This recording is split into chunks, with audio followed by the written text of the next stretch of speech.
You're listening to Tremendous Leadership with Dr. Tracy Jones. Hello to our tremendous listeners. This is Dr. Tracy Jones with a new episode of the Leaders on Leadership podcast, where we pull back the curtain on leadership and talk to leaders of all ages and stages about what it takes to pay the price of leadership. And today I have a very special guest, Connie Martin. Connie, welcome. Good morning. Welcome. Hello. Good morning. Nice to have you here. Yeah, it is morning here, but whenever you're watching, it'll be good. Exactly. I love it. Okay, so Connie is a dog lover. So right there, she went way up in our book, and an owner with a degree in computer science and more than 25 years of technical leadership experience navigating corporate and middle management. She enjoyed a short career in the military. We'll talk about that, and continued to grow through diverse technical and leadership assignments across multiple domains. Along the way, she has become a gifted mentor and facilitator who has learned how to solve problems creatively. Connie, welcome again. We look forward to hearing your take on the price of leadership. Yes, I'm excited. Well, I like to tell our listeners how Connie and I connected.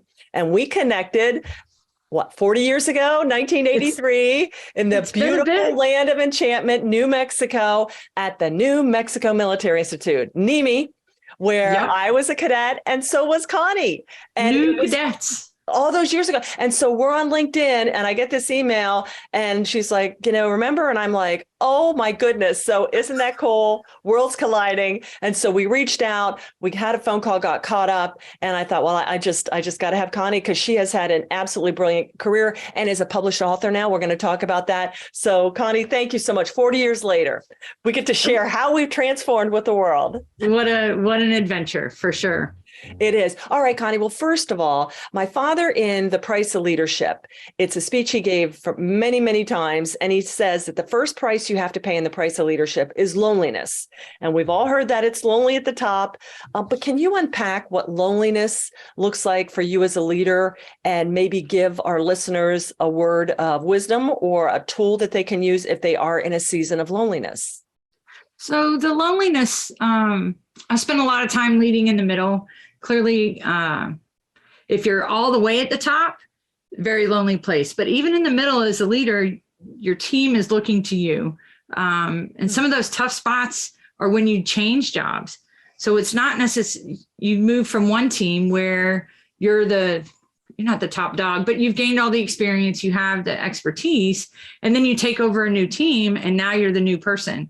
To make it even tougher, if you move and go from, say, Colorado to Florida, and now you know nobody. If you're in a new company, you know nobody. That's a lonely place. You've got to learn to trust some people, get to know them really fast, and learn their names and figure out how they tick and what that landscape now looks like. You've got to adjust your approach some.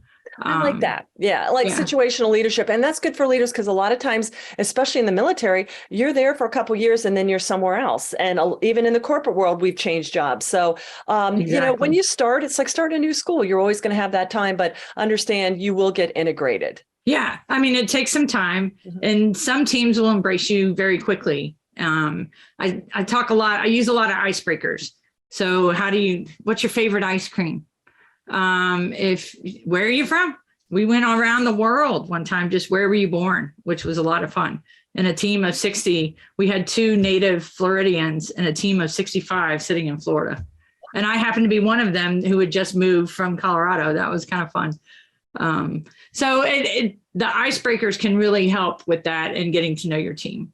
I love it. That's the first one we've heard. And icebreakers are so crucial because, my father would say there's no communication without identification. So there you find that commonality, just like us. Yeah. You meet anybody that's been prior military, even if it was for 5 minutes, it's like, well, there you have it. We're brothers and sisters. Exactly. So I love that icebreakers. Okay. Loneliness. The next thing he talked about was weariness.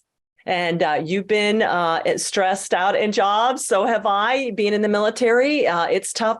How do you combat weariness and stay in top fighting form? So that weariness, I would say you have to take the time. You have to take the breaks. If you see an opportunity, a lot of times, especially in the software business, we do peaks and valleys. So it's a peak time to get that delivery out. So you're going to have to hit it hard and do what needs to get done. But when you see that valley, and as a leader, you kind of have to make sure that your people take some time off during the valleys. And if there are no valleys, then you've got a different problem. And you kind of have to talk about that, right? From burnout. That's where the burnout tends to show up, is when you never take a break.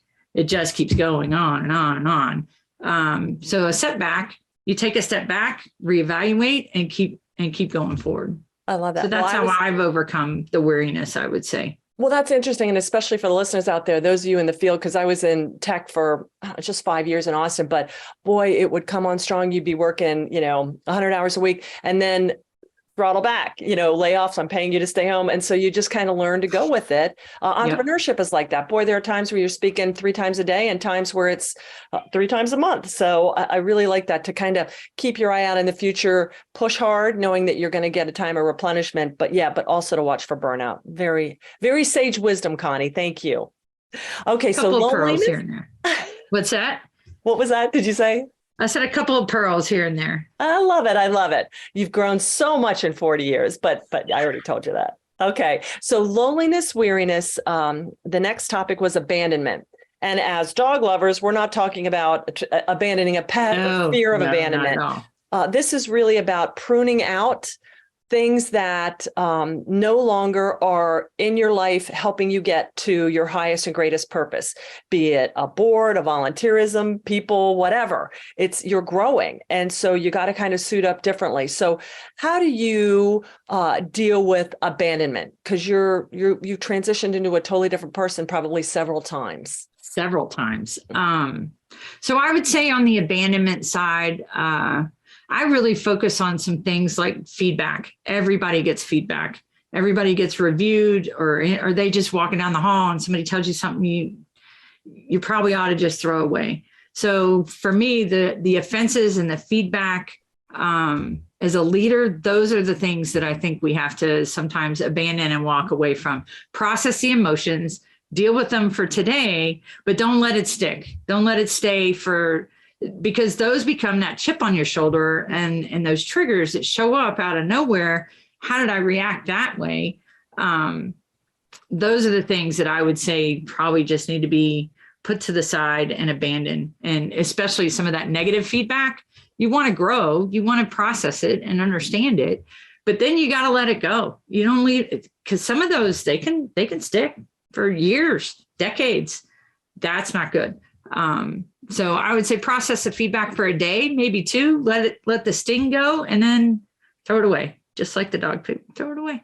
Boy, Connie, I have never heard about abandoning the stink or the offenses, because you're right. I love that you said, take it, listen to it for a day, process the emotions, and then we're done. Own what you can, but don't let it go, because otherwise that rumination, that critical spirit, that will absorb so much of your leadership persona, and you don't even realize it. And that's when we get tired, weary from that internal friction of carrying these self-imposed emotions of anger and frustration. That's all self-imposed. I love that you can abandon. I'll own what I can own, and the rest I'm abandoning. So absolutely. Exactly. Thank you for that. Yeah. I mean, we all make choices, and we get to own our choices. We talk a lot about accountability. I kind of flipped that around and said, you made the choice, now own it. Mm-hmm. You have a choice on how you want to react, and only you can choose that. So when we make those choices, we should own them. And we can't own whether the person did it or said it. All we can own is how we can react. And I think that's where we're like, well, why did they? That does not matter. They did. So let's just not even carry that. No sense going there. Exactly. Yeah. And let it go. Throw it away. Let it go. I love it. Dog poo. Put it in a bag and throw it away. Who knew? There would be wisdom in picking up dog think poo. We did. Everything our dogs do is, I tell people, hound wisdom is twice as good as sound wisdom, because it's got double the legs to stand on. So hound wisdom is actually a higher form of learning. I like that. That's fun. That's awesome. All right, Connie, the last topic he talked about was vision. And for technical operational girls like us, I would always sit there and go, well, that's so squishy and kind of out there. But my dad would always say, vision is really just seeing what needs to be done and then putting a plan together to do it. So I'm like, the practical, the pragmatic side. But what does vision look like for you, and how you transitioned shortly about a year ago? You can tell our listeners about that. How a little over a year. Yeah. You're in the next chapter of your life. How did you cast out that vision, and how are you using that to create the next future version of Connie? Well, one of the times I did get some feedback that I decided to hold on to for a little bit. Everybody sits in these meetings, and forgive the meetings that I appreciate. I don't have as many of now that I'm not in corporate America anymore. But we would be talking about how you could take a system from here to there, and I would get what they're saying, and then zoom, I'm over here, ready to go. I've got the vision. I caught it. I'm ready to go. Well, the rest of my team is sitting way back over here at the beginning. And like, Connie, you've got to walk them through it. And when you do that, they will come along and get the buy-in that you need to go where you're going to go. So that's one that really stuck, that said, hey, let's take that vision, if you will, and get the team to rally around it, so then everybody can go there. As a shift, this let's retire. I cast that vision probably, 8 years ago. Somebody said, you should write a book. I'm like, sure, maybe. You got all these good stories. Maybe I'll write a book. And then it turned into, hey, I'm writing a book. And then, wow, it's done. It's out in the middle of a pandemic. And maybe I could focus on this book thing and see what happens next. So I'm excited to see where we're going to go just around the corner, what that next adventure around the bend might be. Excellent. Well, we're going to talk to our listeners about that so they can hear about that and support that. But I love that you said a vision isn't just about the leader, because if the followers don't get the scent and the buy-in for the vision, I don't care how talented you are, you can't do it alone. We're not meant to do anything alone. Yep. So that really spoke to me as somebody that's like, well, as soon as the words come out, I'm like, where is everybody? So I love everybody. Yeah, let's go. I know. And I got feedback on that too. And I'm always thankful that we have leaders that will appreciate that. I always tell people it's always easier to rein somebody in than trying to push a noodle. So, but still, I needed to really hear that and kind of say, vision is a shared enterprise. So be sure you may see it, but it may take some people some time to process it. So really, really sage wisdom. Okay. So we did loneliness, we did weariness, abandonment, and vision. Anything else, Connie, that you want to share with our listeners on the topic of leadership? Yes. I created a company called Words from the Meander, and I got a lot of feedback on the meander, but I chose it because the meander is also, in addition to wandering aimlessly, it's also the middle course of a river where all the action is and all of the twists and turns and all the things that we get asked to do. So I wrote a book about leading from the middle because I use the dog poop stories to set the stage. Everybody can relate to, now you've stepped in it. Everybody can relate to what happens when the bag breaks. So those set the stage for some of those hard conversations. And then we talk about what does it look like in the middle of the organization? Because you're going to see a few things in the middle, because you're the glue, that you may not see at the top. And not everybody wants to get to the director or the CEO or the corner office, but there's a ton of opportunity sitting in the middle of the organization. And here's the thing, everybody has to go through it. Everybody has to get their stripes and understand and get the experience. There's some things in leadership, just about everything in leadership, you can't learn it from a book. You have to go and do it. You have to try and take that risk and see what happens. So excellent. Well, I like that. And talking about your website, tell us also about the book and how people can get a copy of that. So you can get it. It's on all the outlets. It's been out for a while and hard copy, but the audio book is coming out here in the next couple of weeks. And we're very excited about that because I put it in my own voice, did all the editing and production. So I'm very excited. The blooper reel, we got a couple more weeks on that one, but it's coming as well. So you can buy my book on my website at wordsfromthemeander.com.